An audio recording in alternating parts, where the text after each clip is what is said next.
যে ভালোবাসতে জানে সে সময় দিতে জানে, আর যে ভালোবাসাই বোঝে না সে সময় দিতেই পারে না। ব্যস্ত, ওই ব্যস্ত, সেই ব্যস্ত, এই কাজ সেই কাজ, ফালতু। তোমার ব্যস্ত কার জন্য?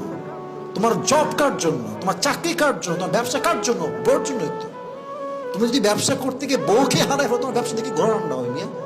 যে ভালোবাসতে জানে সে সময় দিতে জানে, আর যে ভালোই বাসে না আর খালি বানা, এইটা কাজ ওই কাজ, ঘোরা রান্নার কাজ।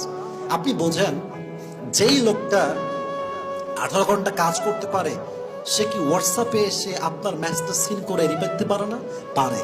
ওই ব্যক্তিত্ব নাই, ওই মনোমাইন্ড নাই, ওই ভালোবাসা নাই। আপনার কি মনে হয় যে একটা মেয়ে এত ব্যস্ত যে সে তার পুরো সময়ের ভিতরে তার স্বামীকে কল দিবে? টাইম মানে কিসে ব্যস্ত? ও কি এমন মহারানী হয়েছে? হ্যাঁ, দেশ আছে প্রধানমন্ত্রী, তার কাছে সময় আছে স্বামীর সাথে কথা বলার, আর তোমার সময় নেই, তাই না?